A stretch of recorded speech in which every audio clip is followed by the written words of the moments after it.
25 countries. It was based on self-report, but also on measurement with devices.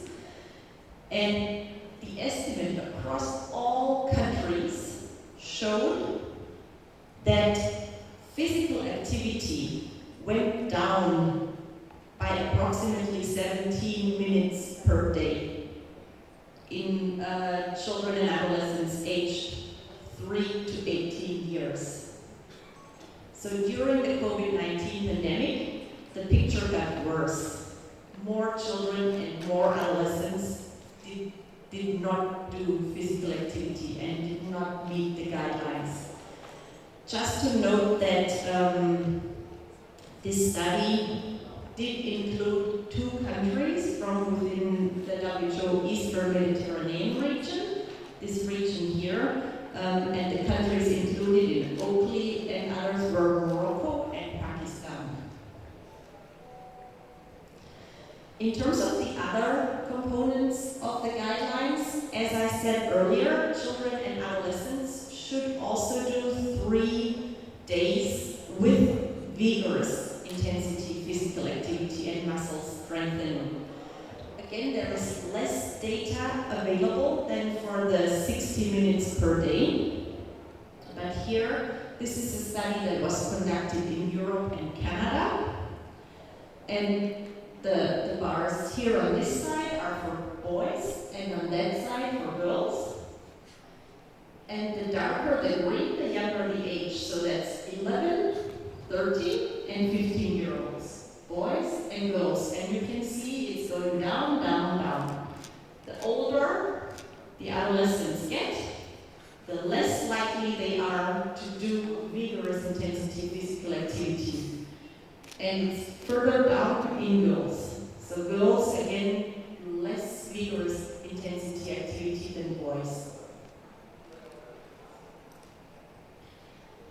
The guidelines for muscle strengthening. This is an example for China with a very big sample that included 30,000 children and adolescents. And it said that about 39% of these children from China met the guidelines on muscle strengthening activity. But again, prevalence was lower in girls and in older age groups. Finally, sedentary behavior and screen time among adolescents. These graphs are, this one here is doing 2 or more hours of watching television. This is doing 2 or more hours of playing computer games. And this is more than 3 hours of recreational sitting. And these are from different countries. This is Europe, and this is more global. But again, we see that, well, here it's actually the other way around. Girls are less likely to engage in these sitting activities as compared to boys. But again, also here, there's not as much data as compared to the 60 minutes per day. Overall, what do these data tell us?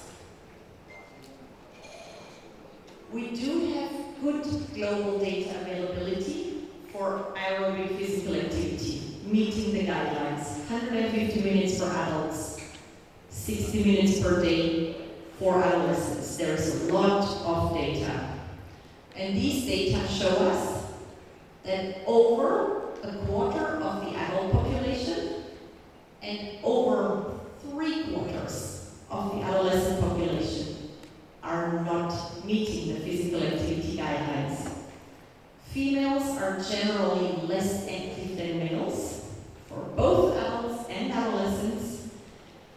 But most of the available data, also to note, are based on self-report. This is what people tell us in surveys when they're asked about their physical activity. Not much of this is measured with the device.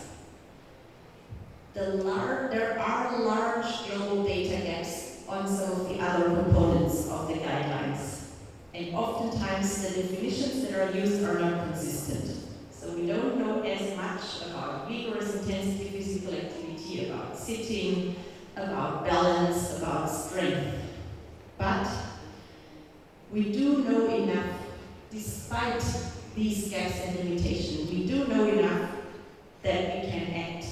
We need to act. There is too much inactivity among people.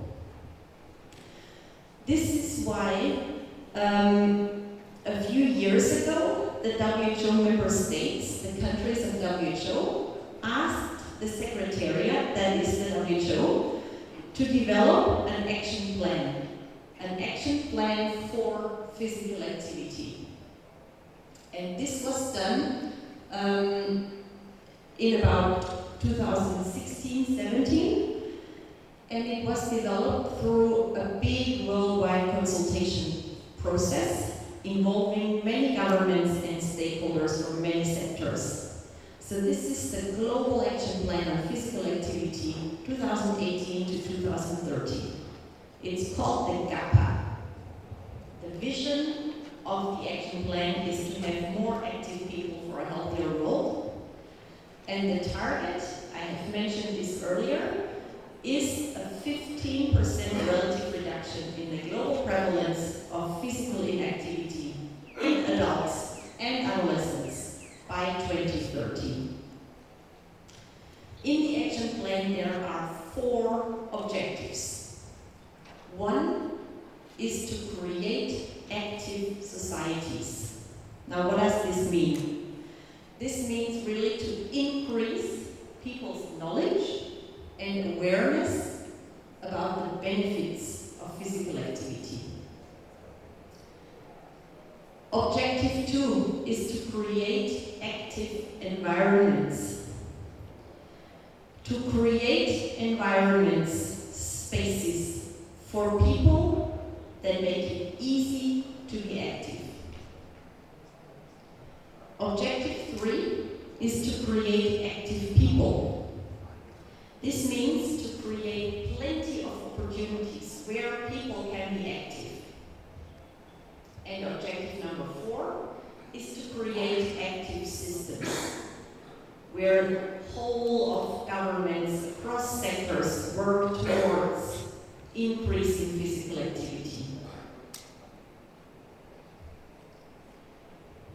There are also some tools for countries that can be used that come along with the GAPA that help countries increase the physical activity levels of their populations. For example, there is a toolkit for primary health care, and there is one for schools. And it's not, just to say, it's not all negative. There are also some examples of successful physical activity promotion. These are just 2 examples that are in line with the recommendations in the GAPA. For example, in Australia, they put a very successful program in place that was about walking to school, where they managed a 26% increase in the number of children walking to school. New Zealand is another example called the Green Prescription. They have this since over 20 years. It's in primary health care, and this program was successful to increase physical activity by 64 minutes among patients completing the program. WHO has also published a global status report on physical activity that was last year. The status report, and I put the link there, it describes progress on country implementation of GAPA recommendations. And just to mention some of the main findings in the report, there has been some progress in some countries, as I have mentioned, but it's been slow and uneven. Some countries have been flat, some countries have managed to increase physical activity levels, and other countries have gone down. There is also unequal access to opportunities and environments that support being regularly and safely active. And the progress is often linked to interconnected factors, political, technical, financial factors, collaboration and capacity building and data systems. This is my final slide, a summary of the presentation. As we have seen, large proportions of many populations around the world do not meet the WHO guidelines for physical activity and sedentary behavior.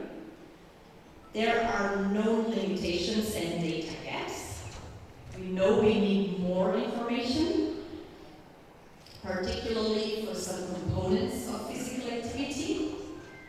But despite some of the data limitations and gaps, we know that there is an urgent need for action to increase physical activity levels. And this is why the GAPA was developed. The GAPA does provide a vision and a target and policy actions under 4 objectives. What countries can do to increase physical activity levels. There are global tools that help to implement the recommendations in the GAPA, and the Global Status Report published last year presents an overview of how countries have been doing. And with this, I come to the end of my presentation. Thank you very much for your attention.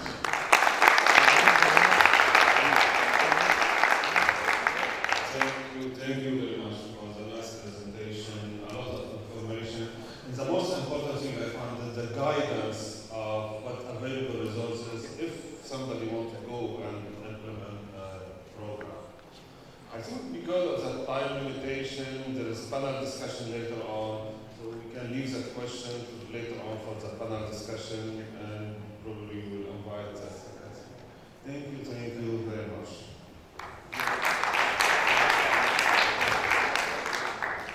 Dr. Klaus,